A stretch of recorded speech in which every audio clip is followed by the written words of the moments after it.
여러분 반갑습니다. 반도체 오빠 차만쌤입니다. 오늘은 무더운 일요일 새벽 시간이네요. 오늘이 가장 덥다고 합니다. 평균 35도까지 올라간다고 하니까 여러분 오늘 무더위 잘 피하시기 바랍니다. 무더울 때는 어디 있는 게 가장 좋을까요?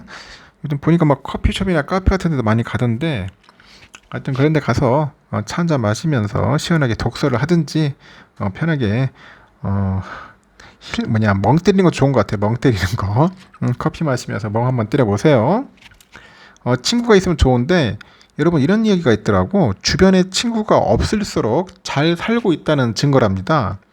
이게 무슨 황당한 말인지 모르겠는데 인간의 그 많은 불행은 우리가 혼자 있을 수 없어서 생기는 일이라고 합니다.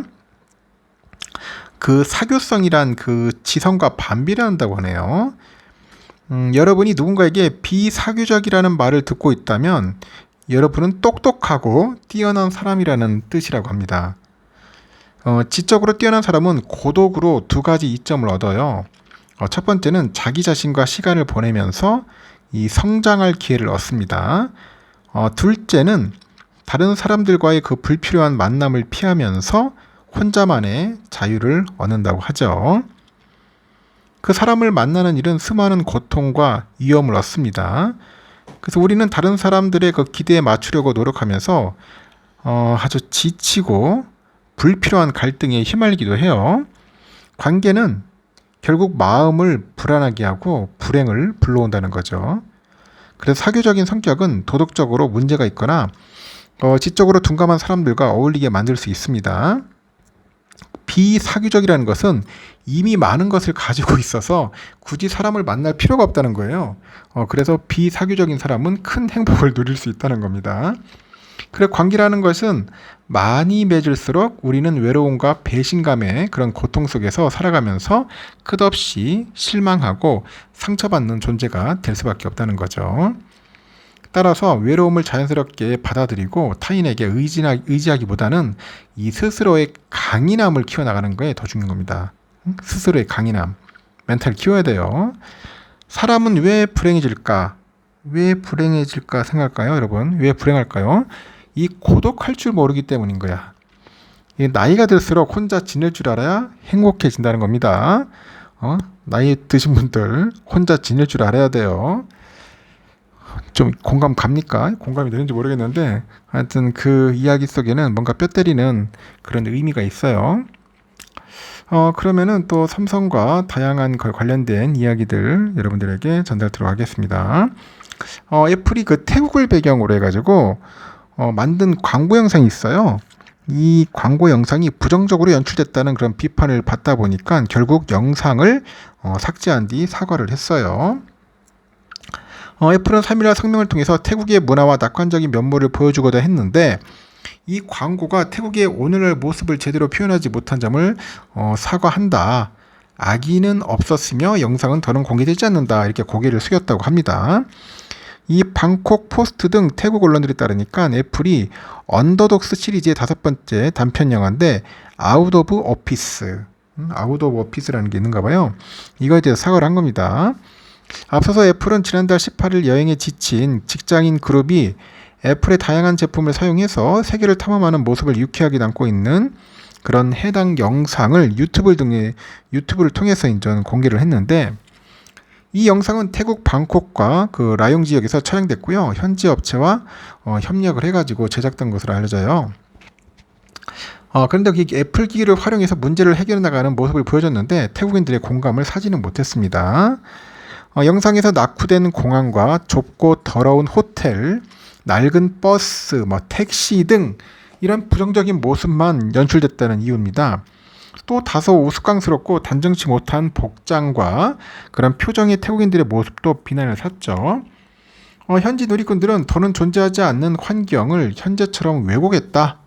의도적으로 태국을 제3세계 완전 저개발국으로 그런 저개발국 그런 모습으로 이제 정형화했다는 불만을 쏟아내는 겁니다. 태국의 한 영어 강사가 애플이 이렇게 계속 태국을 무시한다면 달려가서 삼성의 폴더블 폰을 사겠다면서 이 광고를 비판한 유튜브 영상에는 15,000개의 댓글이 달리기도 했다고 하죠. 현지 정치권도 대응이 나서요. 하원의 관광위원회가 애플과 정부기관을 불러서 논의할 예정인데 관광위 대변인이 태국인들이 이 광고에 대해서 매우 불쾌해하고 있다. 태국인들이 애플 제품 사용을 중단하고 다른 제품, 다른 브랜드로 교체하길 권한다. 이렇게 요구를 했다고 합니다. 야, 광고 하나 잘못 찍어서 진짜 말 그대로 골로 가게 생겼네요. 삼성을 시작으로 해서 이제 2분기 어닝 시장이 이제 본격적으로 막을 오릅니다. 한때 국민 밉상주까지 불리던 네카오의 실적도 관심이 모이는데 네이버 카카오 2분기 실적이 성장 궤도를 기록할 것으로 전망하고 있어요. 시장 전망치에 부합하는 영업이익을 거둬들이면서 주가도 부양할 수 있을지 이제 주목이 됩니다. 상당히 궁금해져. 증권가에 따르면 내주 8일에서 9일, 8일하고 9일에 카카오와 네이버가 2분기 실적 발표해죠. 증권업체 FN가이드 기준을 보니까 올 2분기 네이버의 영업이익 평균 전망치 전년 동기 대비 17.09% 증가해서 4,364억이네요. 네이버는 지난 1분기에도 4,393억 원의 영업이익을 거둬들였고 역대 최고치 썼습니다. 이번에도 큰 폭의 영업이익 성장세를 이어갈 거라는 긍정적인 관측이 나오고 있고 최근에 이 기간 네이버의 영업이익이 4,800억 정도 넘어설 수 있다는 분석도 있네요. 광고 시장이 완전한 회복세를 보인 데 이어서 홈피드, 클립 등 신규 서비스 출시까지 실적에 긍정적인 영향을 미치는 것 같아요. 네이버는 지난 1회 17만 1,400원의 거래를 마치면서 올해 들어서만 23.4% 하락을 했고 광고 시장 정책이와 더불어서 일본 정부의 라인 야후 지분 매각 압박까지 겹쳤기 때문이죠. 한동안 부진한 주가 흐름을 이어던 네이버는 지난 7월 한 달 사이에만 4.25% 오르면서 되살아나고 있고요.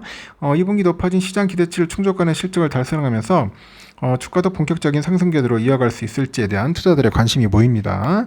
이렇게 네이버와 더불어서 대표적인 성장주로 꼽히는 카카오, 이 카카오의 2분기 실적도 눈여겨볼 만한데 이 카카오 2분기 영업이익 전망치가 1,332억이에요. 지난해 2분기 1,135억 원에서 17.3% 정도 증가했죠.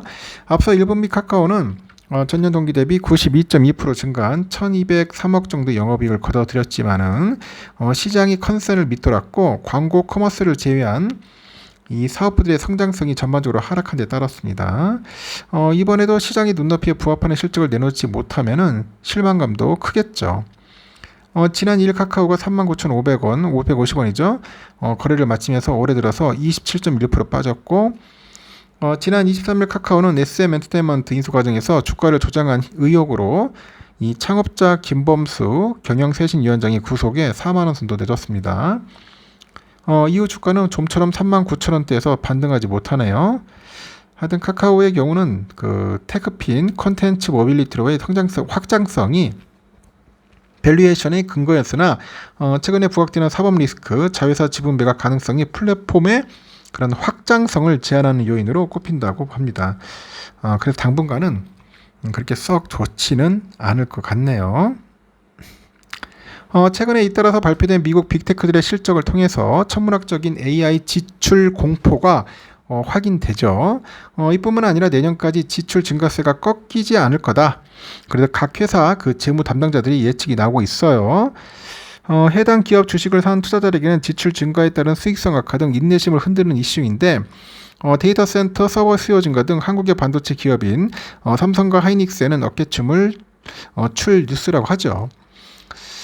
일단은 그 클라우드 서비스 세계회사 아마존, 마이크로소프트, 알파벳 상반기 자본 지출 무려 123조 원에 달한다네요. 이 자본 지출에는 설비 투자뿐 아니라 이제 리스까지 포함되고 지출의 상당 부분이 데이터 센터 유지하고 시설에 집중되죠. 실적 발표 관련 담당자들의 발언을 보니까 올해 역대 최고치 전망에 이어서 내년에도 비슷한 지출 확대가 불가피할 것으로 보인다고 해요. 세계 클라우드 시장 점유율이 1분 기준 아마존이 32% 되는 거야 봐요. 그리고 MS 엣저가 23.3, 구글 9.2% 이렇게 절대적 비중을 차지하네요.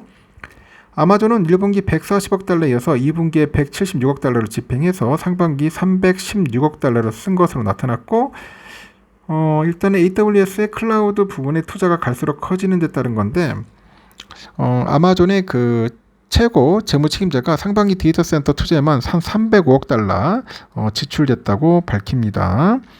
MS의 지출 확대 속도는 더 기록적이네요. 1분기 140억 달러, 2분기는 190억 달러, 상반기에만 330억 달러 지출했고요. 상반기 지출 규모만으로도 이미 전년 지출 추월했고, MS는 24년 회계연도에 총 557억 달러의 캐펙스를 예상했는데 상반기 지출 규모로 보니까 약 600억 달러를 돌파할 가능성이 커 보입니다. MS 캐펙스는 팬데믹 발발해인 2019년과 비교를 하니까 5년 만에 3배 이상 폭증한 수준이고, MS 최고 투자 책임자도 클라우드하고 AI에서 폭증하는 고객 수요를 충족할 수 있는 용량이 부족하다. 우리가 할 수 있는 빠른 속도로 짓고 있다고 언급을 했어요. 구글의 모 회사죠. 그 알파벳도 MS랑 사정이 비슷합니다. 1분기 지출 120억 달러, 이어서 2분기에는 132억 달러 써가지고 상반기에만 252억 달러 기록했고, 데이터 센터 투자와 더불어서 검색 서비스에 연결된 생성형 AI 기능 등 AI 투자 부담이 늘고 있음을 보여주네요. 그래서 최고 그 재무 책임자가 1분기 실적 발표 당시 2분기 지출이 1분기랑 비슷할 거라고 예상했는데 2분기 지출을 보니까 10% 더 늘어난다고 하죠. 늘어난 거라고 합니다. 파이낸셜 타임스는 올해 알파벳 KPX가 최소 480억 달러라고 예상한 바 있는데 상반기 지출 규모를 보니까 24년 회계연도 500달러를 넘어설 가능성이 높고 메타도 올해 최대 400억 달러의 KPX가 예상됩니다.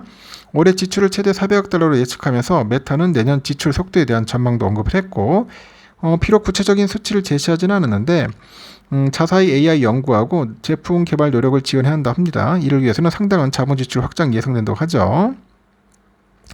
이렇게 외신들은 골드러시 시대에서 돈을 벌려면 금이 아닌 삽을 팔아라, 그런 격언을 이용합니다. 하여튼 AI 투자, 그 인프라 투자를 둘러싼 빅테크들의 고민과 시장 현실을 조명하고 있네요. 빅테크들이 천문학적인 비용을 투입해서 거대한 AI 인프라 근간을 세우는 이런 작금의 초기 AI 러시 시대에서 삽을 팔아가지고 짭짤한 수익을 챙기는 업종은 바로 반도체랑 컨설팅이다. 반도체랑 컨설팅. 엔비디아는 최대 수혜 기업과 더불어서 데이터 센터 서버용 반도체를 공급하는 삼성전자, 하이닉스도 내년까지 높은 시장 수요를 기대할 수 있는 상황이라고 하죠. 그래서 올해 2분기 전체 디램 평균 판매 단가가 10% 중반대 상승폭을 기록합니다. 이런 막대한 지출 부담과 더불어서 AI로 어떤 수익을 창출해야 할지 갈팡질팡하는 그런 기업들의 컨설팅 수요도 폭증을 한다는 겁니다. 일단은 파이낸셜 타임스에 따르면은 보스턴 컨설팅 그룹의 경우 올해 매출의 5분의 1가량이 AI 관련된 자문으로 추정된다라네요. 자문으로. 액션추어도 현재까지 20억 달러 규모의 AI 관련 자문 프로젝트를 달성할 것으로 파악이 됩니다.